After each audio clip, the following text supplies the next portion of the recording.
Honorable Peter Khalil, Assistant Minister for Defence of Australia, High Commissioner of India, Sri Gopal Bagle, Vice Admiral Sanjay Vatsayan, Vice Chief of Naval Staff, Air Marshal Ashutosh Dikshit, Chief of Integrated Defence Staff, Sri Pradeep Yash Mehta, Secretary General, CUTS International, CUTS, who always cut, distinguished leaders from industry, ladies and gentlemen.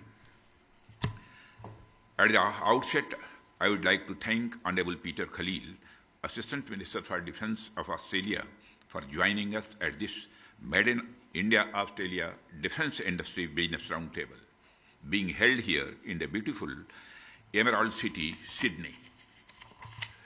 It is a profound honor to address this distinguished gathering of business leaders and innovators from Australia and India assembled here today. As India's Minister of Defence, I also extend my warm greetings to our partners for convening this vital forum and local partners, Newland Global Group and Australia-India Business Council.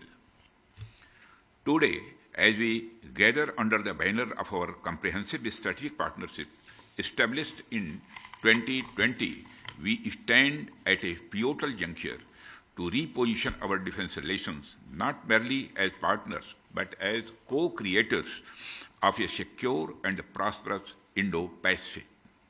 Friends, over the past few years, India and Australia have witnessed a remarkable transformation in our bilateral relations. What began as a strong friendship has evolved into a comprehensive strategic partnership in 2020. This partnership has since deepened through regular high-level engagements, the India-Australia Summit in November 2024, and the 2+2 dialogue held in October 2024, visit of Deputy Prime Minister and Defence Minister to India in July 2025, and my ongoing visit to Australia show the deepening relations. Friends, this deepening of relationship is based on many commonalities and the convergence of interest. Both India and Australia are part of the Commonwealth of Nations. Our shared history is built on similar foundations of democracy, diversity, liberty, and similar governance structures. Friends, I firmly believe that a strong and cooperative bilateral relationship between nations is largely based on three important pillars: a forward-looking government-to-government collaboration, a good civil society or people-to-people relationship, and a healthy convergence of business interests. As I mentioned earlier, our governmental frameworks are robust and getting further strengthened. On the people's front, we have a big Indian diaspora here in Australia, which is complemented by a good Australian presence in India. And yet, our defence industrial partnership, based on joint research and development, innovation, co-creation, and co-production, still has an untapped potential.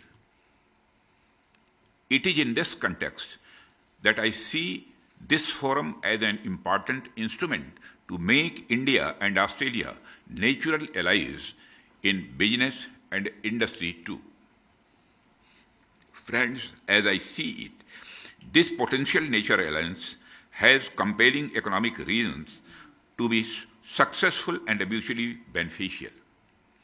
Australia excels in niche technologies, quantum systems, autonomous underwater vehicles, and advanced maritime surveillance.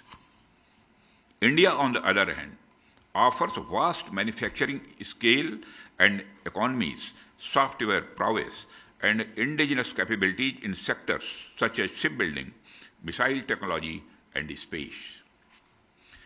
I believe this round table can be a great catalyst to tap the unrealized potential in our defence industry collaboration.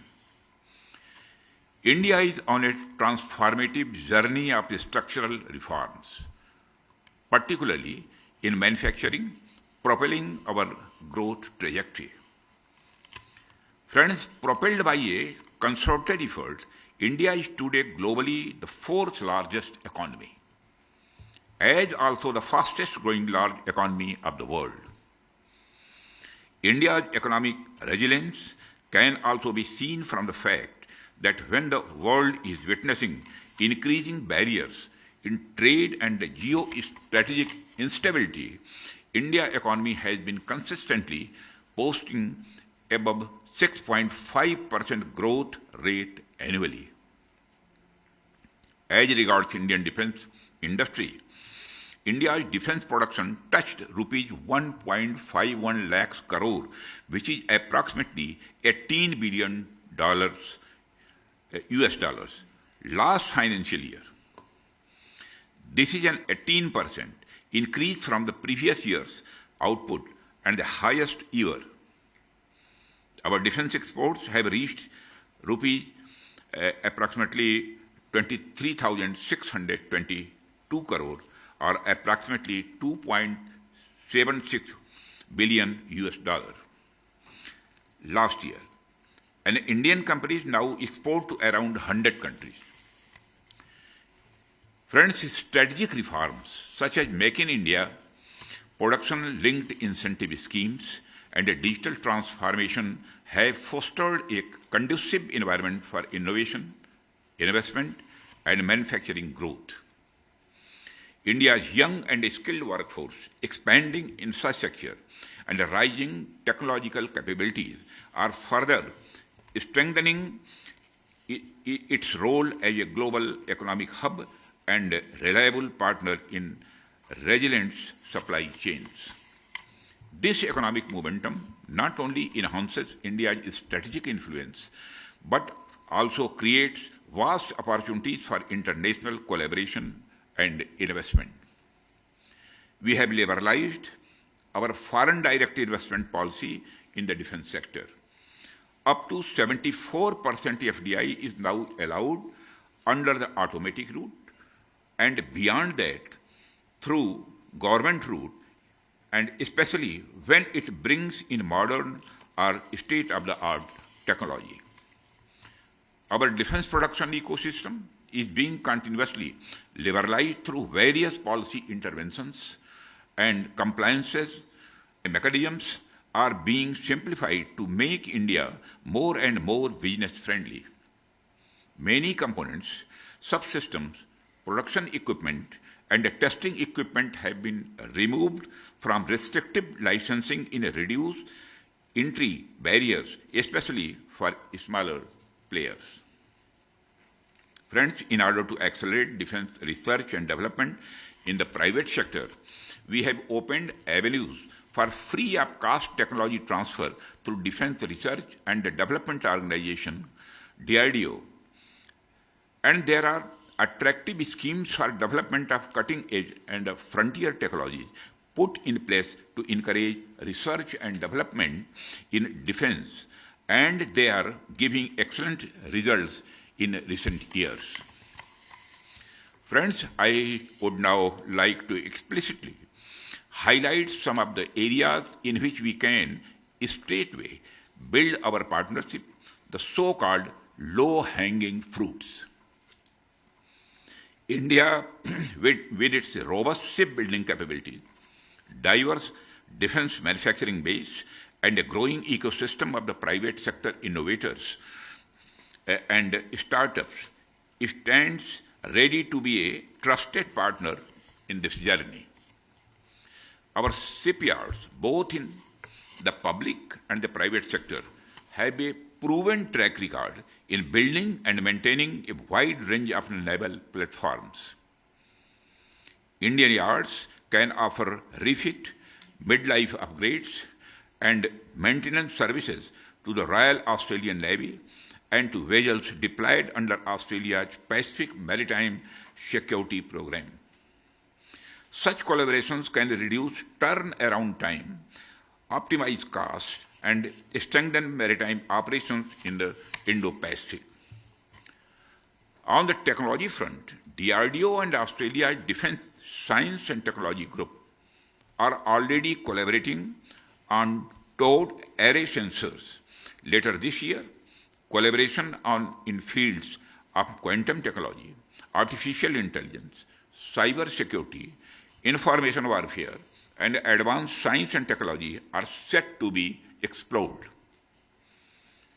India welcomes the Australian companies to partner with Indian industries to co-develop and co-produce high-end systems, including propulsion technologies, autonomous underwater vehicles, flight simulators, and advanced materials.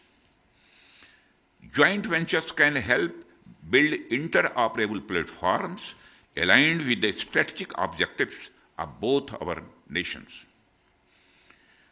Friends, I am told that the several industry collaborations are already taking shape. Such Indo-MIM Private Limited and Thales Australia are working together on small arms parts. Tata Advanced System has tied up with WE Plot Proprietary Limited on uncooled sites. Munitions India Limited is collaborating with Equisport in the primer segment. These examples show how our industrial ecosystem complement each other and how businesses can become the driving force behind government-to-government strategic intent. Their collaboration paves a roadmap for other companies to collaborate further.